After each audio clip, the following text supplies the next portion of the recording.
Nabastusan ang maraming netizens sa ginawang glutadrip session sa Senado ng TV host na si Mariel Rodriguez. Pinuna rin niya ni Senator Nancy Binay. Nagsorry naman ang mister ng aktres sa Senator Robin Padilla. Narito ang aking report. I'm here in the Senate now, pero dahil iba tayo, ibahin. Look at what I'm doing. Drip and lock sa Senado. Drip anywhere.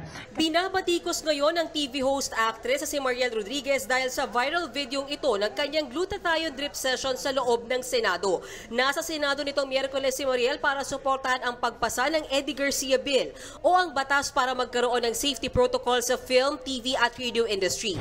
Sa isa namang deleted post ni Mariel, makikitang kasama niya ang asawa niyang si Senador Robin Padilla habang nagugluta drip. Sa caption, drip anywhere daw ang motto ng TV host. Malilate daw siya sa appointment sa clinic kaya ginawa na lang ang gluta session sa opisina ng kanyang mister. Hindi yan bumenta sa maraming netizens. Komento ng ilan, hindi man lang daw nagpakadesente si Mariel at tila binaboy ang Senado. Wala rin daw siyang delikadeza. Sinubukan ng News 5 na kunan ng pahayag ang aktres pero tumanggi ito. Ang asawa niyang si Senator Robin Padilla, tinawanan lang ang issue. Pero humingi na rin siya ng paumanhin. Sabi pa ng senador, gusto lang ng kanyang asawa na mag-promote ng good health.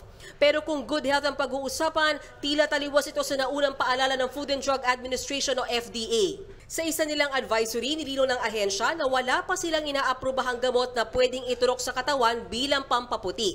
Aprobado lang daw nilang injectable glutathione bilang gamot sa cancer na ginagamit sa cisplatin chemotherapy. Pero kung madalas daw itong gamitin bilang pampaputi, pwede raw nitong sirain ang atay, kidney, pati na ang nervous system ng tao.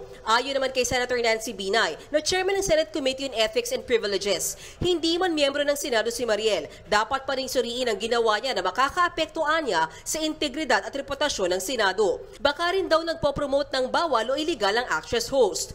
Panawagan pa ng senadora, dapat isaisip na may kaakibat na responsibilidad ang pagiging artista at pagkakaroon ng asawang senador. Mga kapatid, Ed Lingaw po, maging maalam at may pakialam sa mga napapanahong balita sa ating bansa. Para sa mas malalimang pagtalakay at paghimay sa mga issue at headlines, tumutok lamang at pag-subscribe sa social media pages ng News 5.